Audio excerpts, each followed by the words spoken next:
लेकिन एक बात है, सेवा के द्वारा हम भोग की रुचि का नाश कर सकते हैं कि नहीं? सेवा के द्वारा सुख भोग की रुचि का नाश हो सकता है कि नहीं? जब भोग की रुचि का नाश होगा तब आपको स्वतः योग प्राप्त होगा। तो जैसे भोग की रुचि हमें मोह और आसक्ति में आबद्ध करती है, ऐसे ही योग हमें बोध और प्रेम से अभिन्न करता है। अगर ये बात आपको अपनी बात मालूम हो, अपना सत्य मालूम हो कि भाई सेवा से भोग की रुचि का नाश होगा और भोग की रुचि नाश होने से हमको योग प्राप्त होगा और योग प्राप्त होने से बोध और प्रेम प्राप्त होगा, इसी को कर्म योग कहते हैं, इसी को कर्तव्य पथ कहते हैं। ऐसे ही विचार के द्वारा भी भोग की रुचि का नाश होगा और उसके द्वारा भी योग और बोध की प्राप्ति होगी, योग बोध प्रेम की प्राप्ति होगी। ऐसे ही शरणागति के द्वारा भी भोग की रुचि का नाश होगा और उसके द्वारा भी योग बोध प्रेम की प्राप्ति होगी। तो तीन पथ हुए, कर्तव्य पथ से भी योग बोध प्रेम की प्राप्ति हो सकती है, विचार पथ से भी योग बोध प्रेम की प्राप्ति हो सकती है और विश्वास पथ से भी योग बोध की प्राप्ति हो सकती है। अब आपको कौन सा पथ अविष्ट है ये आप स्वयं निर्णय करें। वैसे तो तीनों रहेंगी, कर्तव्य पथ में भी विचार रहेगा, विश्वास रहेगा और विचार पथ में भी कर्तव्य रहेगा, विश्वास रहेगा, विश्वास पथ में भी कर्तव्य रहेगा, विचार रहेगा।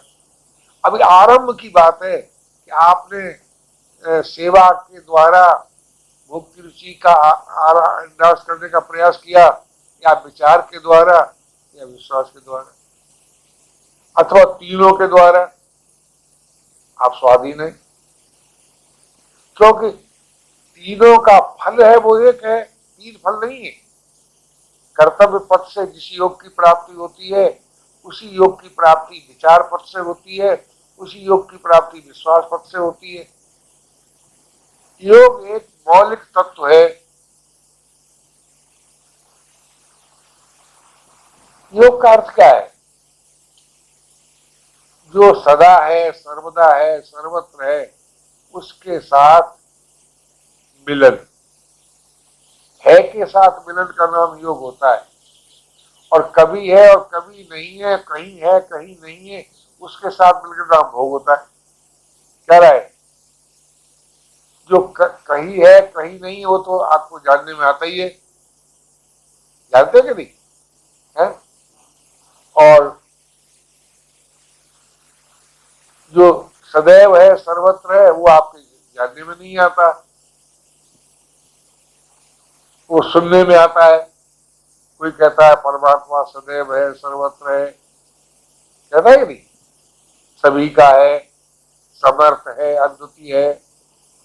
तो ये जो विश्वास है आपका कि परमात्मा सभी का होने से अपना है, सदैव होने से अभी है, सर्वत्र होने से अपने में है, समर्थ है और अद्वितीय है, इस विश्वास का प्रभाव आपके जीवन में क्या पड़ा?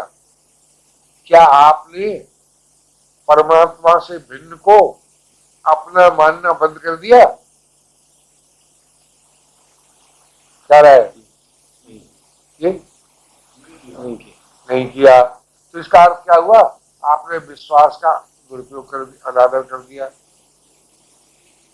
अच्छा, जो सदा के लिए नहीं है, क्या उसने आपको नापसंद, उसको आपने नापसंद कर दिया तो आपने विचार का अनादर कर दिया।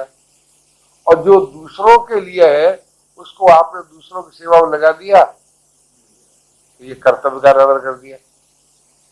आप स्वयं अपनी मर्जी से ही कर्तव्य पथ का अनादर करते हैं, अपनी मर्जी से ही विचार पथ का अनादर करते हैं, अपनी मर्जी से ही विश्वास पथ का अनादर करते हैं। कोई दूसरा आपसे अनादर कराता हो, ऐसा मैं नहीं मानता हूं। तो सबसे पहली बात क्या हुई, हम सत पथ का अनादर नहीं करेंगे, यानी कर्तव्य से अपने को नहीं बचाएंगे, विचार से अपने को वंचित नहीं रखेंगे, विश्वास से अपने को रहित नहीं करेगी। ये तो सतपथ है जी, तीनों दृष्टि से। अगर ये बात आपको जची आए, रुचि आए, पसंद कर ले कि मैं कर्तव्य पथ का अनादर नहीं करूंगा, विचार पथ का अनादर नहीं करूंगा, विश्वास पथ का अनादर नहीं करूंगा, अर्थात सत पथ का अनादर नहीं करूंगा,